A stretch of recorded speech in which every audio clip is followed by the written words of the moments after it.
Boa noite a todas e todos. A gente está aqui hoje com uma live sobre a reforma administrativa em debate. A gente vai ter os convidados Toninho Alves, que é técnico administrativo em educação e também coordenador geral da Federação dos Sindicatos de Trabalhadores Técnicos Administrativos em Instituições de Ensino Superior Públicas do Brasil, a FASUBRA. E também estamos aqui com o Rogério da Veiga, que é o segundo vice-presidente da 12ª turma da Associação Nacional dos Especialistas em Políticas Públicas e Gestão Governamental, ANESP, e também é assessor legislativo para projetos ligados à educação da Câmara Federal. Bom, antes da gente começar, eu tenho aqui alguns informes, né? O primeiro deles é sobre o Comitê Popular do Cefet, que a gente vai entrar agora na quinta fase do Comitê Popular, e já está liberado um novo formulário e só serão aceitos aqueles que preencherem o formulário até o prazo de 7 de outubro. Tá? Para quem não sabe, o Comitê Popular é uma ação de diversas entidades do Cefet, né? O Sindicefet RJ, a DCFET, o Grêmio e o DCE, que a gente está reunindo doações para a gente poder fazer a doação de cestas básicas para os terceirizados e para as famílias dos alunos mais precarizados, né?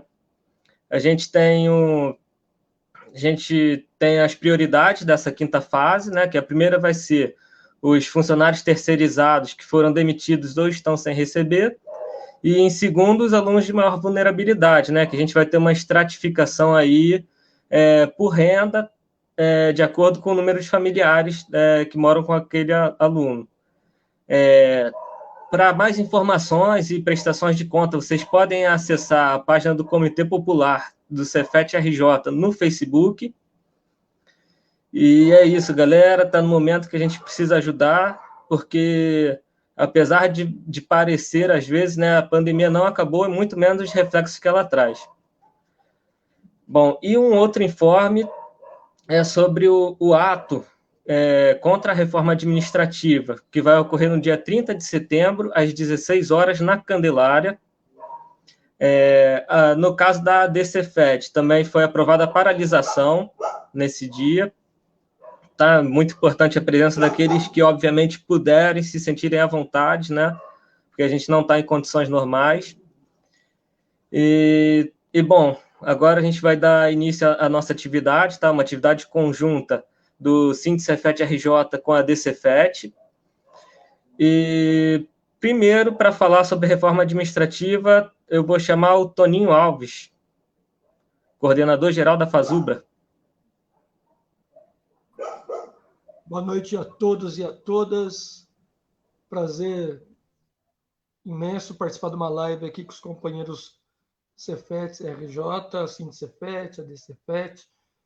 Fico muito feliz pelo convite, que é um momento de unidade entre os setores do serviço público. Prazer, Luiz, participar dessa atividade com o Rogério e poder fazer esse debate tão importante, tão caro para o conjunto de trabalhadores do serviço público, que hoje encontra mais um ataque do governo Bolsonaro. Um governo que já provou para nós brasileiros ser um governo que mente, e agora, internacionalmente, a ONU conheceu a face de um governo que pratica fake news cotidianamente no nosso país. Né? Um país que tem mais de 130 mil mortos pela Covid-19, pela pandemia da Covid-19, e o governo se isenta de qualquer responsabilidade, colocando a responsabilidade na oposição ou nos meios de comunicação para tentar prejudicar o seu governo. Então, é fundamental que nós denunciemos esse momento, mas que façamos aqui também a defesa direta do serviço público no país. Queria começar esse debate colocando para todos os nossos ouvintes, quem está nos acompanhando, assistindo, que esse debate de reforma administrativa e ataque do serviço público não é novo para quem faz a luta histórica da defesa do serviço público. Nós já fomos taxados no século passado, na década de 90, né, pelo governo Collor de vagabundos e marajás, pelo governo Fernando Henrique Cardoso de vagabundos, né, para praticar a reforma administrativa, no governo Lula de privilegiados por conta da reforma da Previdência, e agora, com a reforma administrativa, o governo pratica a mesma política de governos anteriores. É bom resgatar que o projeto de reforma administrativa apresentado agora ele tem início no projeto do Bresser Pereira, meados da década de 90, 95 mais precisamente, que é a proposta de publicização das universidades públicas no país. Esse projeto do Bresser Pereira, que visava naquele momento retirar o papel de investimento do Estado das universidades públicas e da educação pública do país, e que essa buscasse alternativas de sobrevivência. Dá um exemplo clássico, foi o que aconteceu com a UERJ aí no Rio de Janeiro, né? O UERJ do Rio de Janeiro sofreu esse processo que é o mesmo projeto de 95, né? Quando o governo do Estado retirou todo o investimento na universidade pública. Então, em 95, o Bresser Pereira pratica essa política, mas pelo movimento das universidades, pelos trabalhadores do serviço público e a ascensão dos movimentos sociais, nós conseguimos barrar esse projeto do governo. Em 98, o governo Fernando Henrique Cardoso tentou implementar uma emenda constitucional 1998 que visava também outras formas de contratação no serviço público. Esse é o cerne do projeto de reforma administrativa, com uma lógica de economizar no serviço público, com a lógica de caçar os marajás, com a lógica de tirar os vagabundos do serviço público. Então, toda essa narrativa se consolida posteriormente no período pós-golpe, no período de Michel Temer, aonde ele apresenta algumas reformas, em especial a emenda constitucional 95, que congela o teto dos investimentos na educação, na saúde pública do país. Na saúde, especificamente, nós estamos assistindo os impactos agora com a Covid-19, né? Com a pandemia, né? O congelamento que significou para a população esse congelamento. E na educação, o congelamento de retirada de verbas desde o ensino básico até o ensino superior. Então, essa movimentação por parte do governo Michel Temer levou ao conjunto de propostas que ele tentou instituir da reforma administrativa ao seu modo. Mas é importante citar que, antes disso, ele fez a reforma trabalhista, né, preparando o terreno para a retirada de direitos, e também ousou na reforma da Previdência. Então, esses elementos consolidam com o governo Bolsonaro a lógica da reforma administrativa. E o Temer, antes de sair do seu governo, ele deixou preparada uma proposta de reforma administrativa chamada Modernização do Estado, o título era Modernização do Estado, que dava bases de enxugar os quadros administrativos do serviço público e enxugar o investimento do Estado da forma que a gente compreende hoje. Bom, a entrada de Bolsonaro, aqui é importante citar que nós estamos discutindo um governo que tem uma concepção fascista, um governo que é pró-patrão e um governo que não tem a lógica de entender o Estado como um Estado indutor de políticas públicas para a população em situação de vulnerabilidade. Não é essa a concepção desse governo. Pelo contrário, a concepção desse governo é tirar o investimento do Estado para que possa entregar ou para a iniciativa privada ou desmontar da forma que nós conhecemos o Estado Nacional. Por que eu cito tanto o Estado? Estou sendo repetitivo nessa questão, Luiz? Pelo seguinte motivo. A reforma administrativa, no fundo, é a reforma do Estado brasileiro. É o desmonte do Estado Nacional e a entrega do Estado, esse Estado acolhedor e protetivo, na mão da iniciativa privada. Portanto, quando o Guedes anuncia, e eu me referencio muito quando eu faço esse debate na reunião interministerial de abril, que eu costumo dizer que foi mais uma conversa de botequim do que uma reunião interministerial, onde o Guedes diz o seguinte: precisamos colocar uma granada no bolso dos servidores públicos, precisamos implodir o serviço público. Então, essa lógica, se nós percebemos, tem dois pilares no governo federal que se segura, que é a economia, o ministro da Economia com suas políticas liberais e a política da entrega do Estado, e o ministro do Meio Ambiente, que também se manifestou naquela fatídica reunião, dizendo o seguinte: vamos aproveitar a pandemia e passar a boiada. Então, passar a boiada criando leis que retirava o direito da defesa da terra, defesa da Amazônia, e o resultado nós estamos assistindo hoje. Então, é importante citar essa reunião, esses dois elementos, porque tem tudo a ver com o que nós vamos debater aqui da reforma administrativa. Ora, Bolsonaro percebendo essa movimentação, percebendo que não tem resposta para a crise da pandemia, não tem resposta para a crise do desemprego no país, que hoje atinge já em torno de 13 milhões de trabalhadores, não tem proposta para geração de emprego e renda, não tem proposta para resolver o problema dos trabalhadores que estão em situação de vulnerabilidade com a pandemia. Qual é o caminho mais fácil para manter a sua popularidade e poder fazer o debate, inclusive, do seu governo, que está cercado de denúncias, inclusive de denúncias de desvio de dinheiro, como, né, a primeira-dama, a Michelle, né, que foi batizada recentemente. Qual é o caminho mais fácil para fazer a disputa de narrativa? O caminho mais fácil é atacar o serviço público. O caminho mais fácil é atacar os servidores públicos. Então, é esse movimento que Bolsonaro está fazendo.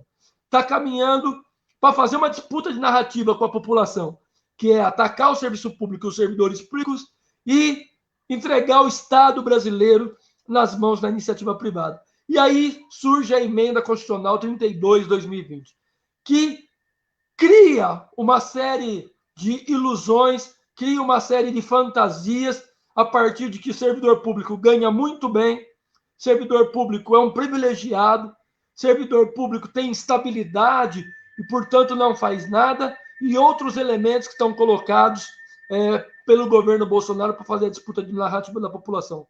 E nós vamos desmistificar essa questão. Primeiro que nós não ganhamos bem. Essa é uma fantasia que nós precisamos desnudar, né? Porque a base salarial dos trabalhadores é um pouco mais de um salário mínimo no piso salarial. Óbvio, nós temos uma carreira aqui que nós defendemos, uma carreira histórica do servidor público que entra no serviço público. Agora, nós estamos discutindo o servidor público, né, os primos pobres do serviço público. Esses estão na reforma administrativa. Agora, estão excluídos os militares, estão excluídos os trabalhadores, né, os servidores que estão no primeiro escalão, tanto do Supremo quanto da Câmara e do Parlamento, estão excluídos os parlamentares. Então, esses que têm os salários maiores estão excluídos do projeto. Segundo, precisamos fazer a reforma porque vai acabar com a estabilidade. Ora, para quem está assistindo, acabar com a estabilidade significa acabar com a autonomia do servidor público. E o que é acabar com a autonomia do servidor público? É o servidor que não vai poder denunciar o que está acontecendo na Amazônia agora com as queimadas, porque vai ser demitido. É o servidor que não vai poder dizer que o governo Bolsonaro não pode aplicar a cloroquina, porque a cloroquina não resolve o problema da pandemia, porque esse servidor vai ser demitido. É o servidor que, na pesquisa na universidade, se não pesquisar o que quer o mercado, vai ser demitido. Então, nós voltamos no século passado, no tempo do coronelismo, onde o governo de plantão indica quem vai trabalhar no serviço público e, com isso, cria o seu curral, né, eleitoral para poder manter ele no poder ou ela no poder. Então, o que nós estamos discutindo aqui também são outras formas de acesso ao serviço público. E isso está na reforma administrativa. A forma de contratação não será mais através, única e exclusivamente, pelo concurso público. E isso graças também à reforma administrativa e à proposta dos governos anteriores. Então, esses elementos precisam ser desmistificados, porque isso coloca o servidor público, que hoje está no serviço público, em xeque, né, na sua condição de trabalhador. E pior para os novos que vão entrar, que não terão os mesmos direitos de quem está hoje no serviço público. Então, nós somos trabalhadores de uma carreira em extinção. Nós estamos virando dinossauros. Aqueles que estão no serviço público hoje, ao se aposentar ou morrer, né, quem ocupar a vaga não terá as mesmas condições que estão colocadas para os trabalhadores. Portanto, é um momento que nós temos que entender que a reforma administrativa é uma reforma meramente econômica e punitiva. Econômica porque enxuga e o Estado para de gastar ou investir, né, gastar, quem usa o termo é o ministro da Economia, para de investir no serviço público, né, e pune aqueles que atuam hoje com autonomia para poder garantir o serviço público de qualidade. E tem mais elementos aí que são fundamentais. Os espaços e os prédios que são utilizados no serviço público hoje poderão ser locados, né, para empresas ou ser locados para fundações para poder se utilizar desses espaços e, consequentemente, no nosso caso, da educação, se utilizar das pesquisas. Ora, por que eu estou levantando esses elementos que, para mim, são elementos fundamentais no debate? Porque tem questões que são fundantes no serviço público. O serviço público ele se caracteriza por 3 elementos. A autonomia do seu trabalho, a autonomia da sua atuação. Ele é atemporal, em especial na educação, né? E ele busca também a questão da qualidade nas suas funções. Portanto, com a reforma administrativa, ele passa a ser um serviço público temporal. No caso da pesquisa e da educação, ele vai ter que dar imediatamente o resultado das suas pesquisas para quem está bancando a pesquisa, então ele passa a ser temporal. Ele para de ser qualitativo e passa a ser quantitativo, porque ele vai ter que produzir, né, numa lógica e numa escala de empresa, né? E ele passa a ser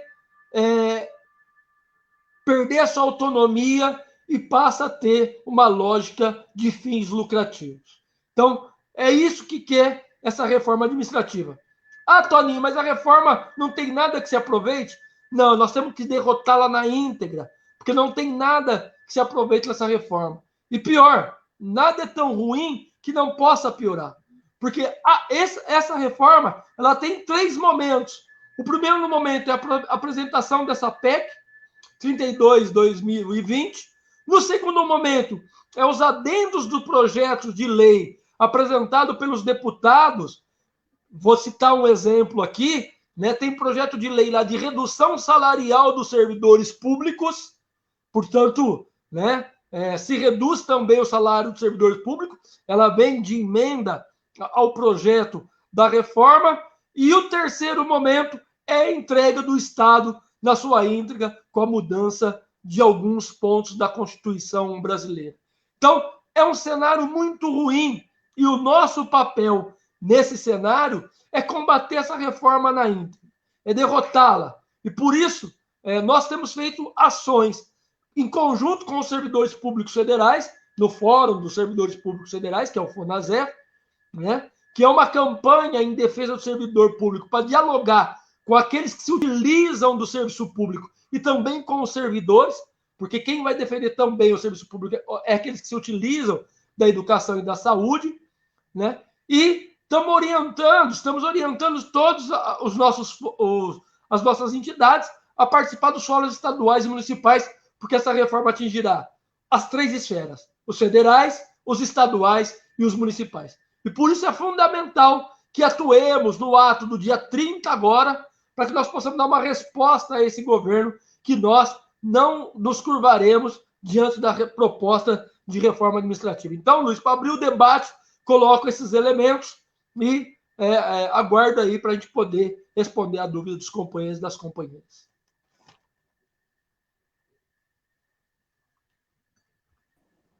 Valeu, Toninho. Obrigado aí pela explanação. Eu acho que o Rogério teve um probleminha. Parece que a internet dele caiu aqui. Aguardar só uns segundos para ver se volta. Enquanto isso, vamos ver se já tem alguma pergunta.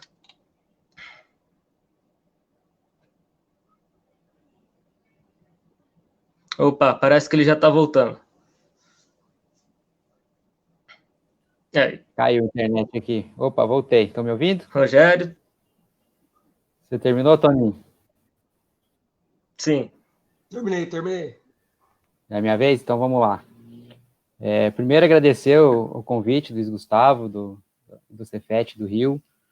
Eu trabalhei muito tempo é um prazer estar com o Toninho aqui, da Fazubra. Eu estava lá no MEC quando...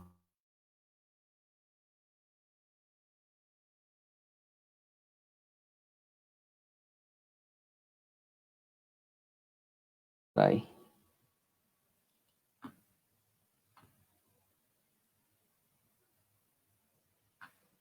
Alô? Voltou?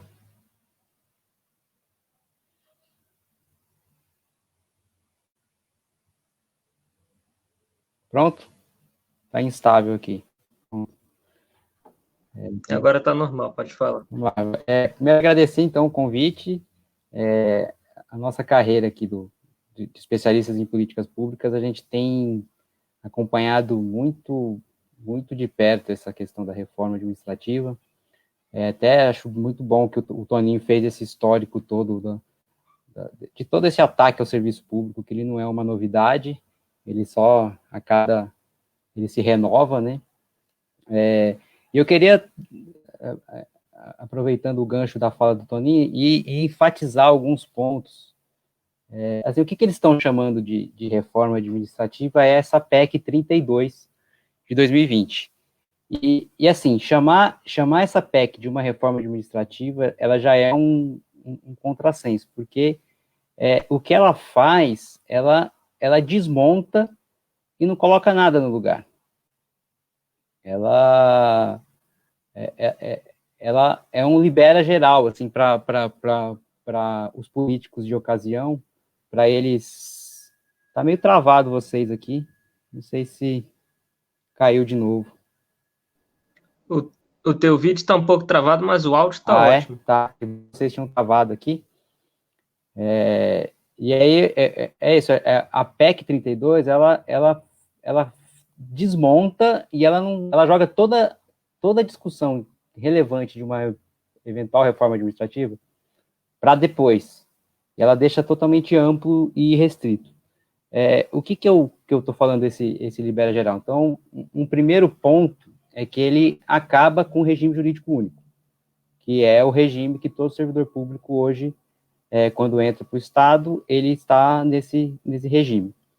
Ele cria um cargo por prazo indeterminado, que chama, e ele cria uma carreira que eles chamam cargo típico de Estado, e ele não fala o que é o cargo típico de Estado, ele deixa para uma lei complementar que vai ser feita depois, em algum momento, e o vínculo temporário, seria esses 3 vínculos que passaria a ter. O que eu chamaria a atenção? Esse do prazo indeterminado, ele é um vínculo, ele é mais precário do que a CLT. Então, você não tem estabilidade, o servidor, ele pode ser demitido a qualquer momento, a PEC também não traz motivações que poderiam levar à demissão.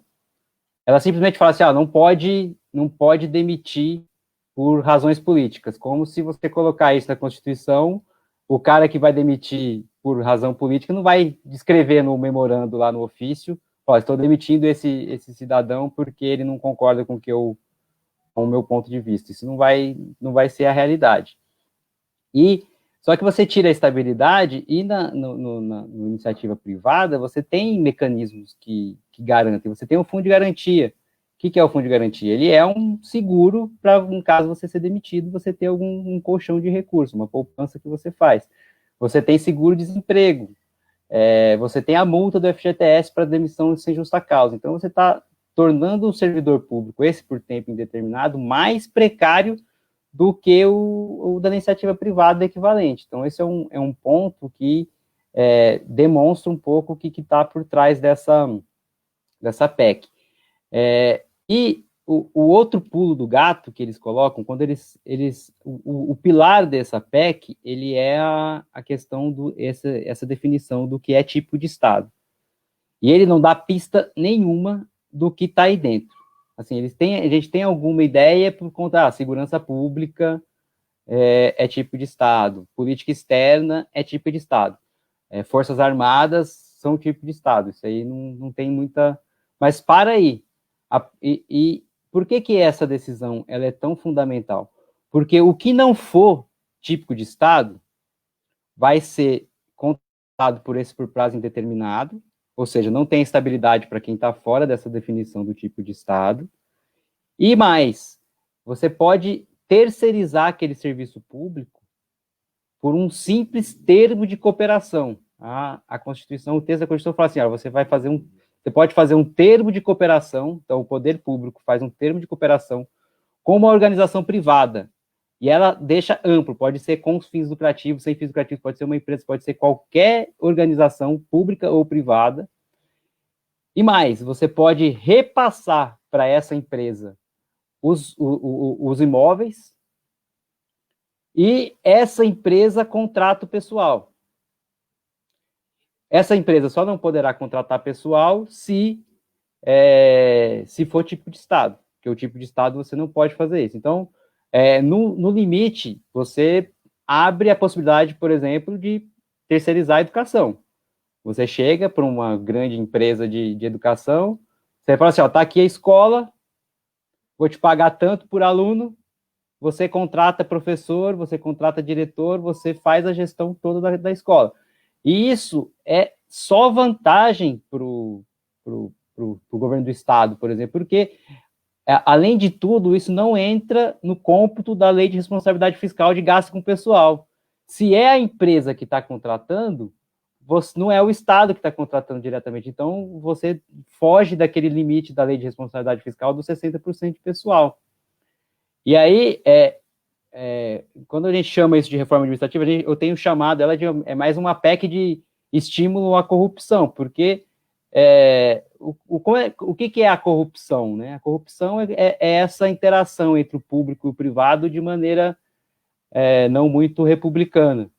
Você tem, assim, você vai permitir de você chegar para um empresário amigo seu e falar assim, olha, eu vou te passar os prédios, vou te passar esse tanto de dinheiro, e essas pessoas aqui são os meus cabos eleitorais, você contrata aí na sua empresa, você matou o concurso público, você matou a coisa, você retornou o estado patrimonialista lá de trás, assim, como se estivesse melhorando a gestão. E a lei, a PEC, ela é totalmente ampla nesse sentido. Ela não bota nenhum limite para isso. Então, esse é um ponto muito, muito grave dessa PEC. E os servidores que você vai contratar, você também contrata sem a estabilidade. Deixa eu ver mais o outro. E aí tem um último ponto que é dessa coisa toda, é o seguinte, porque a PEC, ela coloca que precisa de uma lei complementar para regulamentar isso. Então, a lei complementar vai decidir o que é tipo de Estado e o que não é. E aí, se educação, por exemplo, não for típico de Estado, não for uma atividade tipo de Estado, ela está nesse bolo aí que pode ser privatizado, pode ser terceirizado de qualquer forma.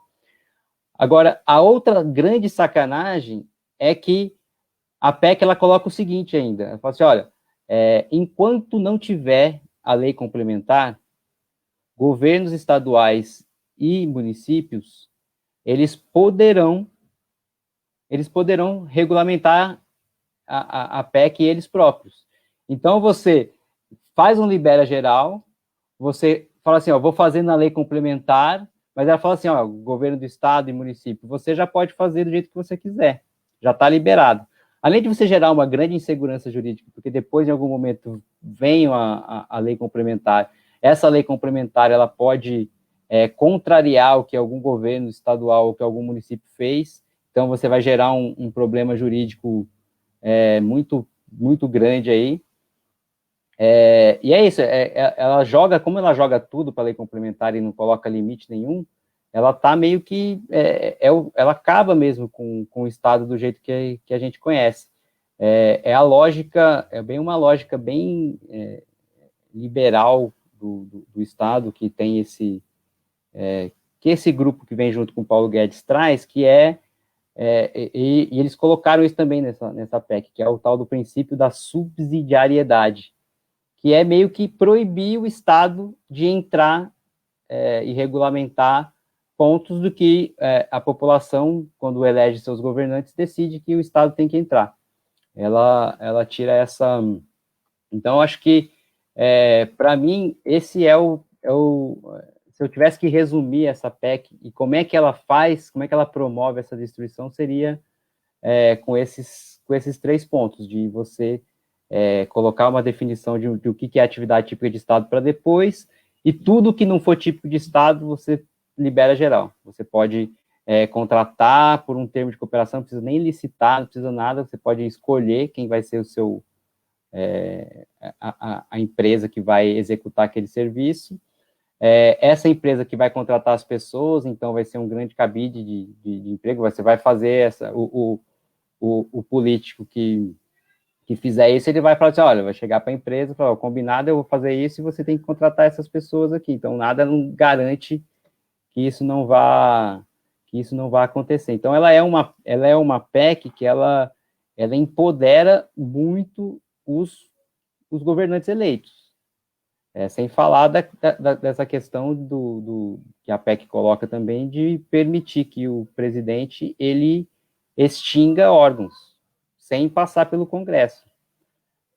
Nesse cenário que nós estamos vivendo, assim, qual órgão que vocês acham que ele iria extinguir, esse presidente iria extinguir, usar esse poder para extinguir? Ele ia extinguir a universidade, ele ia extinguir o IBAMA, ele ia extinguir FUNAI, INCRA, todos esses órgãos, Fundação Palmares, Funarte, todas essas áreas que o governo ataca e que ele já demonstrou várias vezes que o presidente teria interesse em acabar com esses órgãos.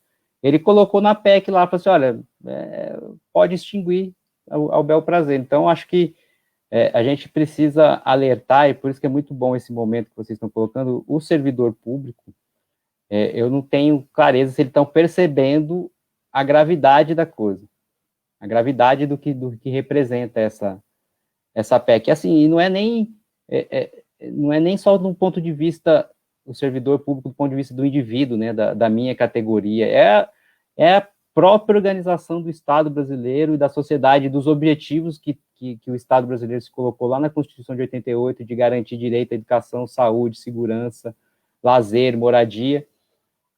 Ele solapa todas as bases para a gente perseguir esses objetivos.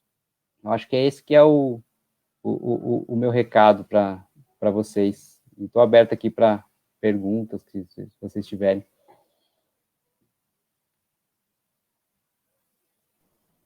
Valeu, Rogério. Agora eu vou ler aqui alguns comentários para vocês poderem debater, né? Breno Alencar comentou aqui, né? Quando o governo vai atacar o problema do déficit do ponto de vista da receita? Sabemos a resposta, mas precisamos colocar o povo para debater esse tema.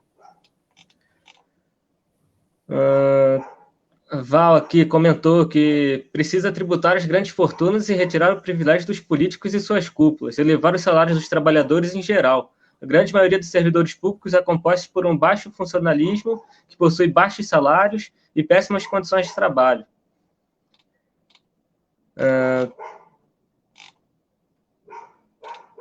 Esses são os 2 principais comentários que eu estou vendo aqui, né? A Lorena também comentou, né, que está invertendo tudo. Quem ganha pouco vai ser prejudicado e quem ganha muito não é atingido. E o pior, quem nem servidor vai ter mais chance de entrar e sair dependendo do padrinho político da vez. Né? Acho que isso vai de encontro ao que vocês estavam comentando, né, sobre a questão de que, na verdade, que vai ser facilitada isso, né? Colocar aquele que é apadrinhado, você controlar para que aquela pessoa que esteja lá dentro não crie problemas políticos, dependendo do seu ponto de vista, né? Exato. E acho que esse é um ponto também assim, estou trabalhando no Congresso, né? Eu sou assessor de um deputado lá do PDT do Ceará. E o que a gente tem visto lá muito? Assim, tem uma pressão, o pessoal está querendo fazer uma omelete sem quebrar o ovo. Assim, eles têm uma pressão para manter o teto, mas tem uma pressão muito grande para gastar. E aí, a resposta, o discurso que vão se construindo era, olha, a gente precisa, que é o discurso do Paulo Guedes, que é assim, a gente não pode furar o teto, a gente tem que furar o piso, que é onde eles entram no ataque ao servidor. Eles veem o servidor como a forma de você abrir espaço no teto para você conseguir fazer outros gastos. Só que essa PEC 32, ela não tem impacto orçamentário, financeiro no curto prazo. Assim, eles estão redesenhando o Estado para uma próxima etapa, eles estão daqui para frente. E assim, eles têm uma pressão lá para entrar, quem está agora, mas mesmo se a gente entrar, não tem. Porque tem uma outra PEC rolando, que essa sim, que ela é preocupante, e essa sim responde, assim, não que essa não seja, essa mas para esse ponto de vista fiscal, que é a PEC do emergencial que eles usam aqui, é que aciona os gatilhos que é essa PEC que corta o salário. Assim, o que eles jogaram essa reforma para falar assim, olha, a gente está pensando em reestruturar o Estado brasileiro como um todo, estão tentando sinalizar para o mercado, falar assim, olha, sob essas novas regras, o Estado vai ter mecanismos em momentos de baixa arrecadação, de reduzir o tamanho, demitir servidor e fazer o ajuste fiscal em cima da folha de pagamento, em cima de servidor. Mas essa outra, ela responde o curto prazo. É assim, amanhã ela permite você cortar salário e reduzir jornada de servidor. E essa, sim, abre espaço fiscal. Não sei se vocês viram hoje que a equipe econômica anunciou que eles vão, para mexer no tal do Renda Brasil, né, que é o programa o Bolsa Família turbinado do Bolsonaro, eles vão botar dentro do Fundeb. Eles estão querendo garfar o dinheiro da educação básica, que a gente lutou um monte agora para conseguir aprovar, para conseguir aumentar. Teve esse movimento na tramitação lá de colocar o Renda Brasil para dentro e os parlamentares conseguiram segurar, falaram assim, não, isso aí é pedalada, isso aí que você está querendo é fugir do teto. Encare o debate do teto de frente, fala assim, olha, esse teto não funciona, faz o debate, né? Mas assim, eles ficam querendo, como o Fundeb não está dentro do teto, vamos colocar essa despesa que a gente quer aqui dá dentro do Fundeb, a gente tira um dinheirinho do Fundeb, bota lá e pronto, resolve o meu problema, eu crio o Bolsa Família turbinado que está dando essa popularidade para o presidente e faço e burlo o teto dos gastos. Então, eu acho que tem esse jogo de forças. E aí uma outra coisa, tem a reforma tributária que está rolando, e aí também estão segurando o aumento de imposto do andar de cima. Então, é uma reforma que é tímida, né? Porque eles falam assim, não, a gente só precisa juntar, só precisa simplificar. Não precisa entrar com aumentar imposto de renda para grandes fortunas, não precisa mexer com imposto de herança, que o Brasil é um dos menores do mundo. Não precisa mexer com nada disso. Então, tem esse lado da receita também, que eles não estão, eles estão tentando segurar ao máximo isso. Então, acho que a gente tem que fazer esse debate mesmo. Vou passar um pouco para o Toninho.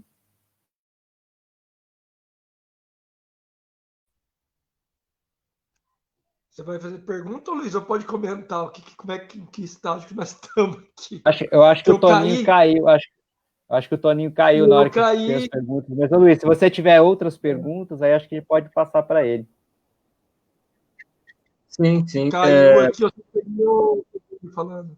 Caiu bem na hora que eu estava lendo os comentários, né? Mas chegou mais alguns aqui interessantes, né?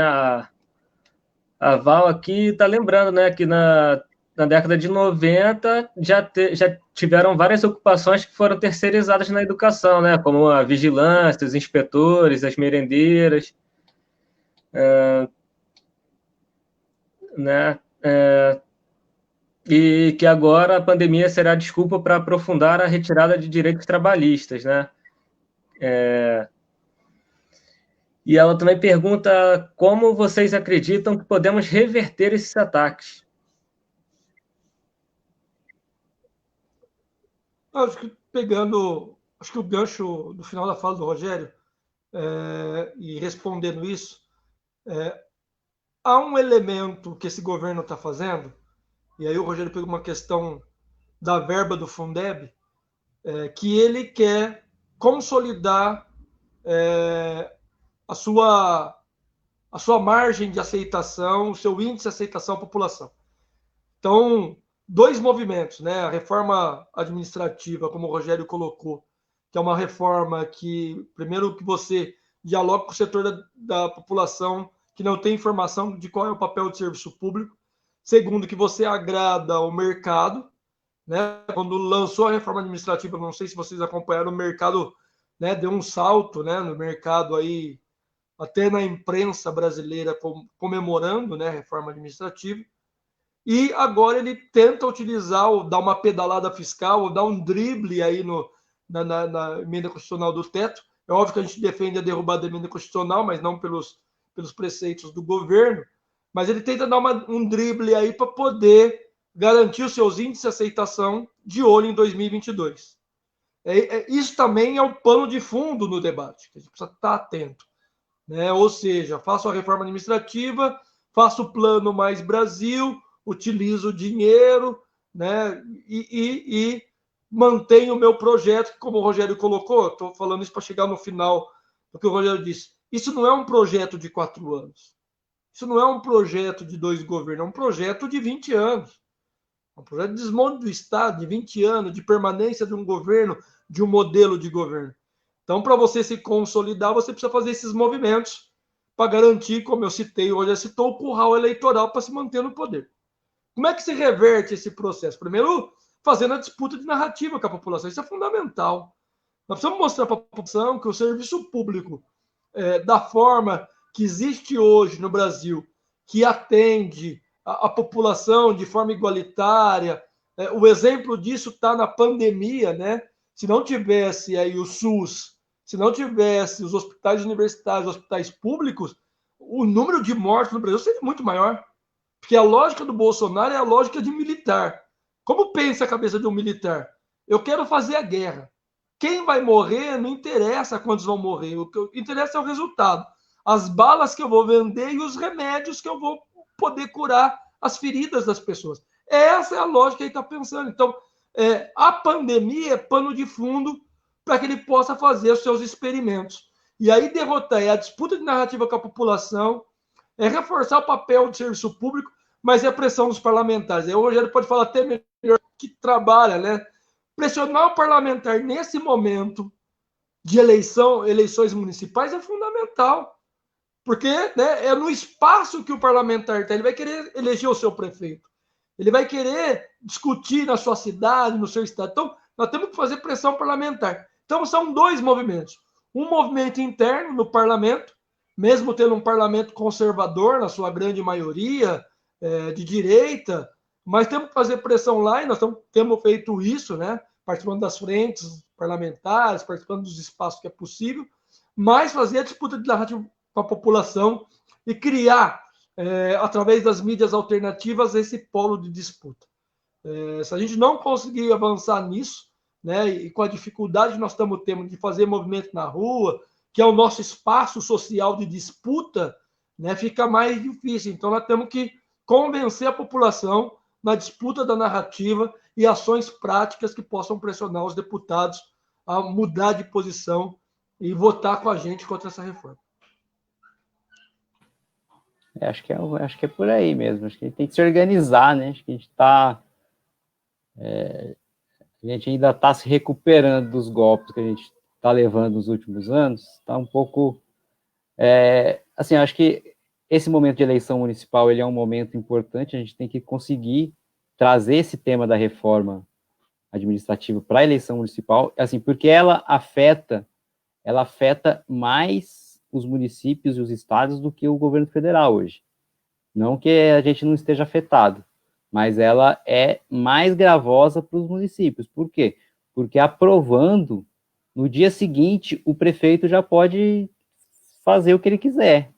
Assim, ele vai precisar ter uma aprovação de uma lei municipal, mas a gente sabe como funcionam as câmaras municipais. Assim, construir uma maioria sólida para você fazer um conchavo aqui, outro ali, não é uma coisa das mais difíceis. Então, você tem que trazer esse tema para para a questão da política local, então a gente tem que começar a questionar quem são os candidatos. Você, o que você pensa sobre isso? O que você vai fazer se essa... Isso eu não vi ainda acontecer. Acho que é um movimento que a gente tem que trazer. E outra coisa é a gente colocar o servidor público, nós servidores, nos colocarmos do lado da população. Porque, assim, por que tem alguns desses mitos que o servidor é privilegiado, que o servidor não trabalha, eles acontecem porque eles têm... as pessoas, elas usam o serviço público e elas têm uma percepção de como é que é o serviço público, né? Então, a gente tem que se colocar para assim, olha, gente, a gente não está querendo segurar as coisas, quem tem mais interesse em melhorar o serviço público somos nós, os servidores. Assim, se tem uma coisa que deixa um servidor indignado, um servidor que trabalha direito, é um servidor que não trabalha direito. Todos nós já passamos por lugares que a gente já viu, e falou, cara, a gente precisa ter os mecanismos, só que você não precisa destruir, você já tem os mecanismos, você precisa regulamentar os mecanismos que você tem para fazer isso.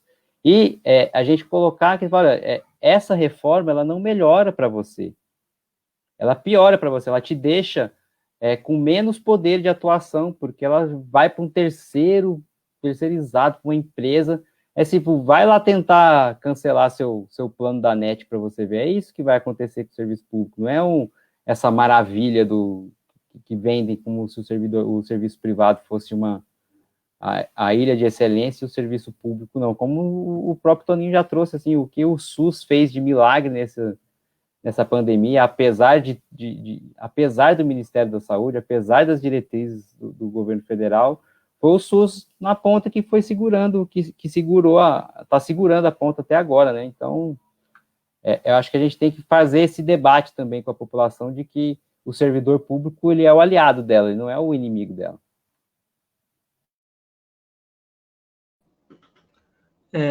Uma outra questão aqui com a precarização e o sucateamento do serviço público em geral, com cada vez menos verbas e com favorecimento da iniciativa privada através dos governos. Como isso influencia em toda essa questão? Como vocês veem isso? Bom, vamos pegar o exemplo do que está acontecendo com os Correios. Os companheiros do Correio acabaram de sair de uma greve agora, perdendo uma série de conquistas, acho que foi mais de 47 itens que eles perderam da conquista, e a qualidade dos Correios, da forma que está sendo entregue, a cada dia que passa a gente assiste aí o que está acontecendo. É um desmonte total. Então, aqui eu vou pegar, Luiz, bem rapidinho, um exemplo da proposta do governo para as universidades públicas, o Futurice, que também tem muito a ver com essa reforma administrativa.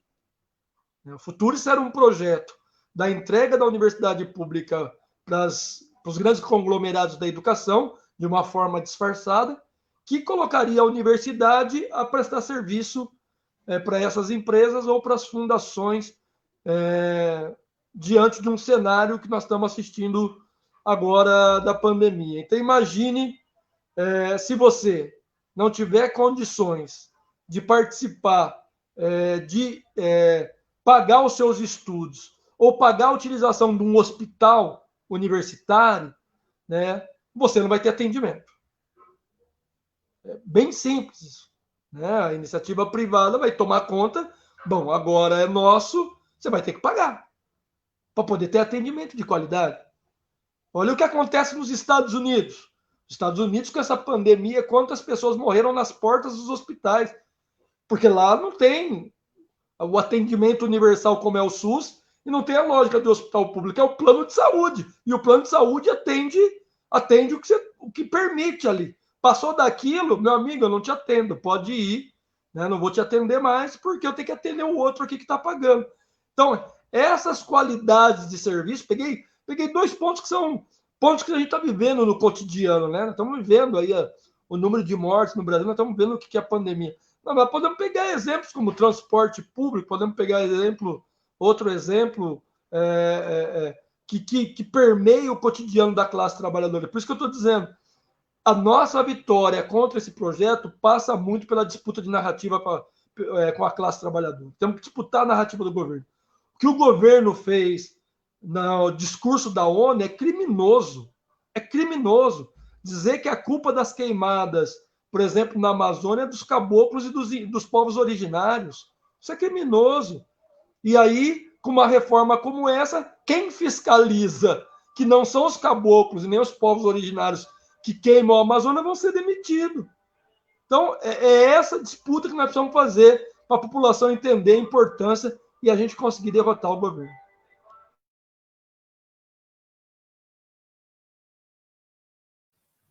Acho que tem uma coisa da política pública, né, trazendo um pouco pro métier da nossa carreira lá, que ela você precisa de continuidade e de instituições sólidas, que elas vão aprendendo com o tempo. Se você pegar a política educacional, se você pegar a história da política de educação básica, olhando mais para a educação básica, até a Constituição, a educação não era um direito, até a Constituição de 88, e aí, a partir do momento que você fala assim, é um direito, você começa a constituir uma série de políticas públicas que, aos trancos e barrancos no Brasil, elas foram sendo aprimoradas com o tempo. Então, você teve, lá em 96, você teve a criação do Fundef, que é o antecessor do Fundeb.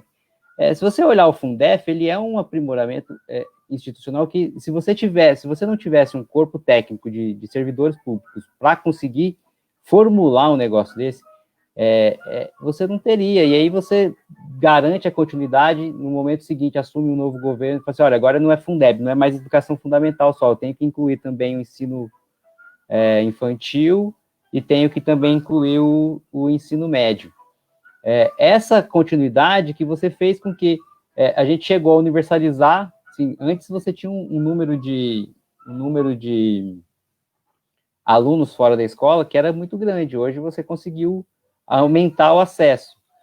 Aí lá em 2007 você criou a Prova Brasil, o IDEB, esse tipo de política pública da educação básica, e que te deu uma diretriz para assim, olha, municípios e olha, estados, assim, isso aqui a gente precisa caminhar nessa linha, e você tem uma melhora, você consegue ver que o sistema como um todo está melhorando, com muito trabalho, muita dedicação de muitos professores, diretores de escola, de funcionário de escola, de merendeira, de vigilante, e isso, o que garante que vai continuar melhorando é você saber que no dia seguinte vai ter aquilo.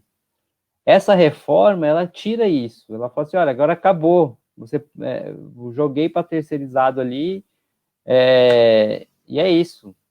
Há uma insegurança na relação de trabalho, pode ser que o professor de hoje não seja o professor de amanhã, então, eu acho que você tem um ataque direto. A mesma coisa política ambiental, se você olhar essa questão das queimadas, assim, você tem um avanço nos governos do Lula e da Dilma de política de combate ao desmatamento e a queimadas, com construção, com lançamento de satélite, com estruturação do INPE, com o fortalecimento do IBAMA, com a entrada de Polícia Federal junto, com equipamentos para esse pessoal conseguir trabalhar, que isso, você não constrói isso de um dia para a noite, você leva décadas para você construir. Só que para destruir isso, é muito rápido, e essa PEC, ela meio que joga uma pá de cal nesse processo histórico de construção de uma nação civilizada, que protege o meio ambiente, que busca o desenvolvimento econômico e social, que busca emprego, desenvolvimento industrial, esse tipo de objetivo de uma nação, né? Que a gente quer, no fim, ao cabo, a gente quer melhorar a vida das pessoas, né?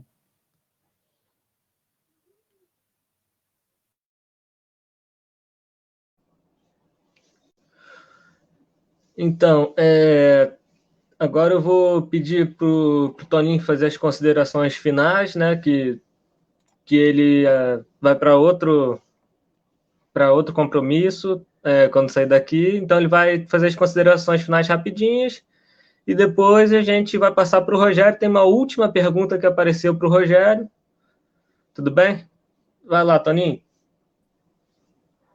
Eu quero agradecer o convite de vocês e pedir desculpa ter que sair correndo, porque com o ato do dia 30 e os ataques do governo, tem várias atividades.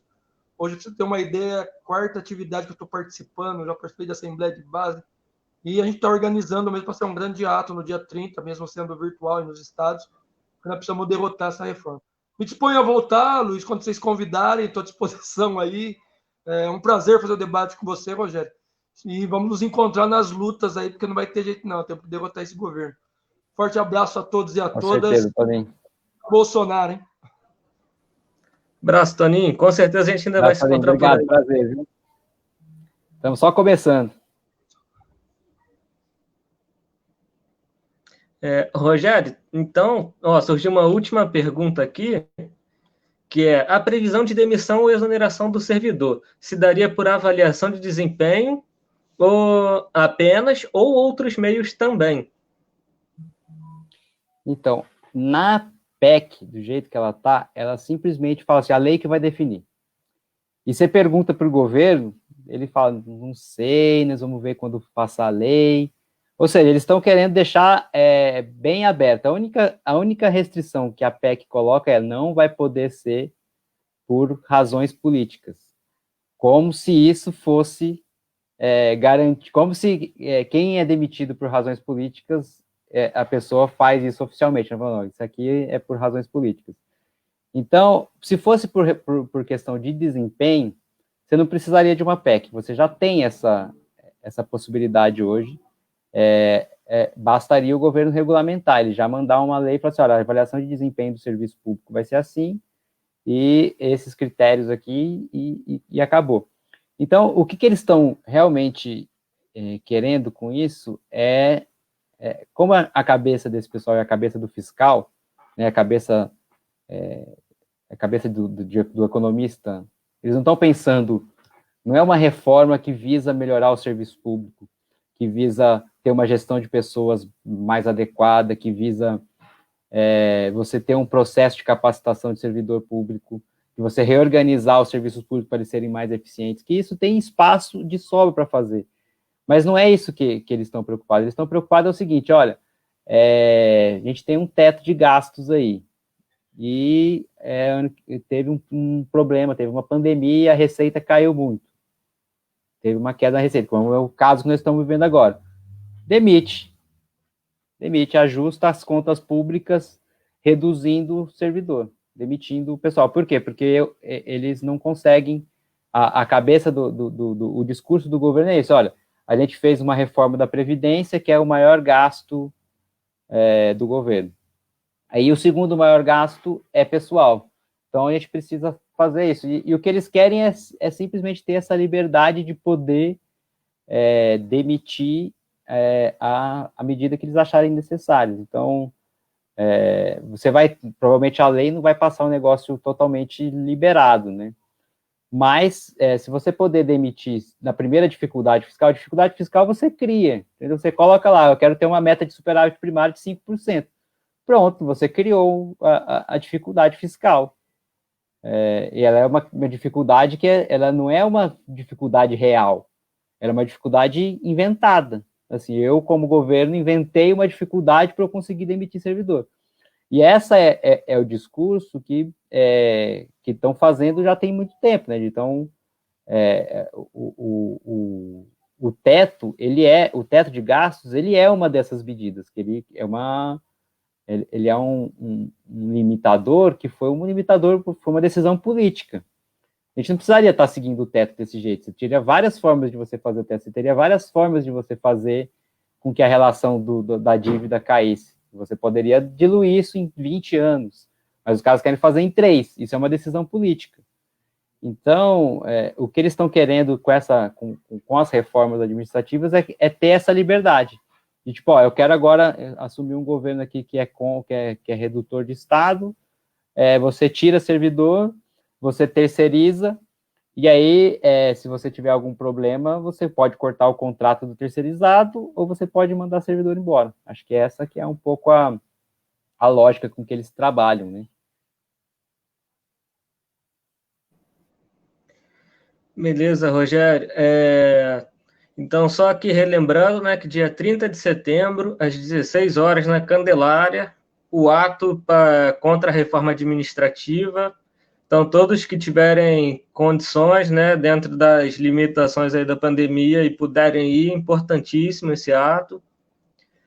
E agora, Rogério, você pode fazer suas considerações finais, tá? Eu agradeço a todo mundo que está assistindo.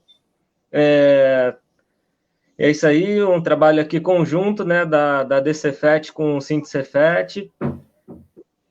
E queria agradecer a sua presença, Rogério, e pode fazer suas considerações. Bom, agradecer o convite, também chamar para o ato do dia 30, acho que é importante nesse momento a gente demonstrar que estamos de olho, porque tá tudo, parece que as coisas estão saindo tudo muito suave, né? A gente está meio anestesiado, vai um absurdo seguindo o outro, a gente não sabe para onde olhar, e essa PEC 32, ela realmente demanda da gente um esforço muito grande, porque ela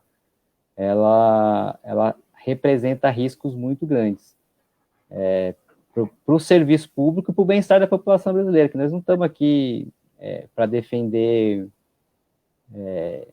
categorias apenas, né? Acho que a gente está aqui porque a gente acredita que o Estado ele tem um papel a desempenhar numa sociedade tão desigual como a nossa, uma sociedade que precisa de ter uma enorme dívida educacional, tem uma enorme dívida racial, tem uma enorme dívida, temos problemas crônicos de segurança, e a gente não resolve isso sem política e sem Estado.